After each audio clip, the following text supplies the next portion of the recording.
నమస్తే, నేను మీ Shiva. Welcome to political engine. Tirumala Tirupati Devasthanam పాలక మండలి, పూర్తిస్థాయి పాలక మండలి వేసిన తర్వాత మొదటి సమావేశం తీసుకున్న నిర్ణయాలు కానీ, సమావేశం జరిగిన తీరు కానీ నాకైతే, ఒక జర్నలిస్ట్గా అయితే నాకైతే అంతంత మాత్రంగానే అనిపించింది. ఎందుకంటే పూర్తిస్థాయి పాలక మండలి సభ్యులు లేకుండా కేవలం ఐదుగురు మాత్రమే పాలక మండలి సభ్యులు, మిగతా అధికారులు లేకపోతే ప్రత్యేక ఆహ్వానితుల్ని పిలిచి పాలక మండలి సమావేశం నిర్వహించడం ఎంతవరకు సమంజసమో బోర్డు మెంబర్లు పాలక మండలి చెప్పాల్సి ఉంది. ఎందుకంటే అప్పటికప్పుడు సమావేశం నిర్వహించినట్లయితే తెలుస్తోంది. అంత కీలకంగా మొదటి సమావేశం అప్పటికప్పుడు నిర్వహించాల్సిన అవసరం ఏమొచ్చిందో మరైతే నాకైతే తెలియలేదు.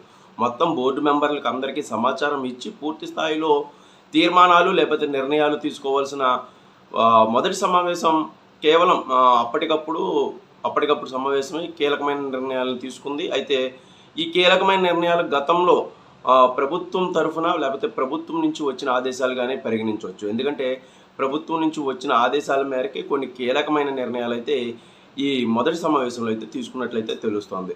ముఖ్యంగా శ్రీవాణి ట్రస్ట్ కూటమి పెద్దలు, ముఖ్యంగా పవన్ కళ్యాణ్ గారు కానీ, ఇటు చంద్రబాబు నాయుడు గారు కానీ ఎన్నికల్లో శ్రీవాణి ట్రస్ట్ అక్రమాల మీద అయితే చాలా ఎక్కువగా మాట్లాడారు. శ్రీవాణి ట్రస్ట్లో 10,000 రూపాయలు పెట్టి మనం స్వామివారి దర్శనం టికెట్ కొనుక్కుంటే కనుక వెంటనే దానికి సంబంధించి వెంటనే దర్శనం అయ్యేలాగైతే అప్పటి ప్రభుత్వం, వైసీపీ ప్రభుత్వం తీసుకున్న నిర్ణయం, ఒక ట్రస్ట్ను పెట్టి దీనికి సంబంధించి ప్రత్యేకంగా దర్శనాల వెసులుబాటునైతే ఇచ్చింది. దీనికి సంబంధించి భారీగా నిధుల దుర్వినియోగం, అంటే 10,000 రూపాయలు ఒక మనిషికి చొప్పున, కొన్ని సుమారుగా అయితే 995 కోట్ల రూపాయల మేర శ్రీవాణి ట్రస్ట్ నిధులైతే పోగైని ఇవి ఖర్చు చేయడంలో కానీ ఇతరత్ర విషయాల్లో కానీ శ్రీవాణి ట్రస్ట్లో చాలా అవకతవకలు ఉన్నాయి అని అయితే తెలిసిన విషయమే. ఇది తర్వాత విజిలెన్స్ ఎంక్వైరీలు కూడా ఇది బయటపడింది. సో శ్రీవాణి ట్రస్ట్ విషయం మీద కీలకమైన నిర్ణయం తీసుకుంటారనుకున్నాం, కానీ శ్రీవాణి ట్రస్ట్ కేవలం పేరు మార్పు మాత్రమే చేస్తాము అని అయితే ప్రకటించారు. అంటే శ్రీవాణి ట్రస్ట్ కాబట్టి ఇంకో పేరు మాత్రమే మార్పుదల చేస్తాము, మొత్తం మిగతా ప్రాసెస్ అంతా ఒకేలా ఉంటుంది. అయితే ట్రస్టును రద్దు చేసి టీటీడీ ఆ డబ్బుల్ని తన ఖాతాలో వేసుకుంటుంది అని చెప్పడం ద్వారా, అంటే దానికి పెద్ద తేడా ఏముంది? అంటే ఈ ట్రస్ట్ నిధులైనా వీళ్ళు చెప్పేది ఏంటంటే ట్రస్ట్ నిధులు అయితే దుర్వినియోగం అవుతాయి, టీటీడీ ఖాతాలో జమ చేసుకుంటే పారదర్శకంగా ఖర్చు అవుతాయి, టీటీడీ ఆదాయం కూడా పెరుగుతుంది అని చెప్పడం. సో అయితే మొత్తం ఆ శ్రీవాణి ట్రస్ట్ యొక్క థీమ్ అయితే అలాగే ఉండిపోయింది. కేవలం 10,000 రూపాయలు టికెట్ పెడితే దర్శనం చేసుకునే థీమ్ అయితే అలాగే ఉండిపోయింది. సో ఇది పెద్దగా అంత ఇంపాక్ట్ చూపించదేమో అని అయితే నా అభిప్రాయం. సో తర్వాత శారదా భూములకు సంబంధించిన భూముల కేటాయింపు వ్యవహారం, ఇది పూర్తిగా నిబంధనలు అతిక్రమించినట్లయితే తేల్చారు. పూర్తి స్థాయిలో ఇది శుభపరిణామం అని అయితే చెప్పొచ్చు.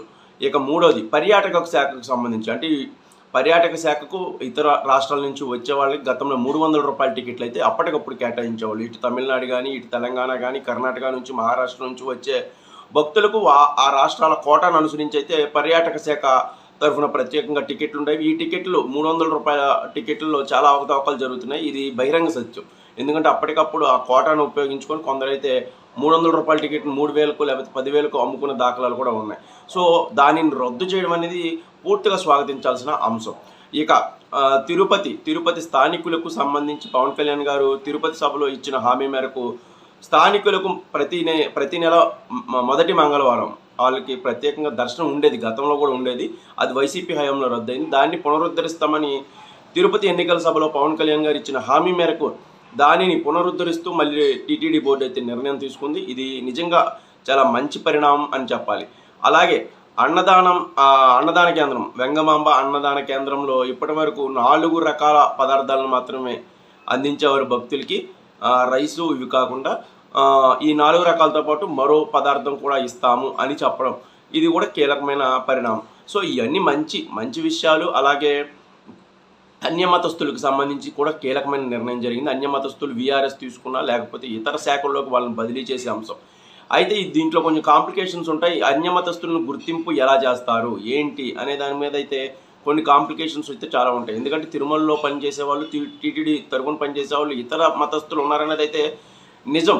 అది కానీ వాళ్ళని గుర్తించే పద్ధతిలో చాలా వరకు గతంలో ఈవోలు కూడా ట్రై చేశారు, కానీ వాళ్ళని గుర్తించే పద్ధతిలో ఒక శాస్త్రీయత లేకపోవడంతో అలాగే ఉండిపోయింది. సో ఇప్పుడు మళ్ళీ దీన్ని తెర మీదకి తీసుకొచ్చారు. వీఆర్ఎస్ తీసుకోవడమా లేకపోతే ఇతర శాఖల్లోకి వాళ్ళని బదిలీ చేయడమా అనే అంశం అయితే దీని మీదే చర్చిస్తామని చెప్పారు. సో ఇది కీలకమైన అంశం. అలాగే తిరుమల కొండ కిందనున్న దేవలోక్ భూమి, దేవలోక్ సుమారుగా 13 ఎకరాల భూమిలో ముంతాజ్ హోటల్కి అయితే వైసీపీ ప్రభుత్వం అయితే ఇచ్చింది. దీని మీద కొన్ని హిందూ ధార్మిక సంఘాలు అయితే అభ్యంతరం వ్యక్తం చేసింది. ముంతాజ్ అనే పేరుతో పాటు అక్కడ విలువైన స్థలాన్ని కొన్ని అన్యమత సంస్థలకి ఎలా ఇస్తారని అయితే ప్రశ్నించింది. దీన్ని పూర్తిగా రద్దు చేసింది. కొన్ని కీలకమైన అంశాలు, కొన్ని కీలకమైన నిర్ణయాలు జరిగినాయి, కానీ పూర్తి స్థాయిలో మొత్తం పాలక మండలి లేకుండానే ఈ మొత్తం వ్యవహారం లేకపోతే మొత్తం నిర్ణయాలు తీసుకోవడం అనేది ఎందుకు అంత సహేతుకం అనిపించలేదు. మొత్తం అందరికీ చెప్తే కనుక ఇది మరింత ఫ్రూట్ఫుల్ అయ్యేది, చాలా బాగుండేది కూడా. సో భవిష్యత్తులో అయితే పూర్తి స్థాయిలో నిర్ణయాలు అందరూ పాలక మండలి సభ్యుల ఆమోదంతో జరుగుతాయని అయితే నేనైతే ఆశిస్తున్నాను. Thank you.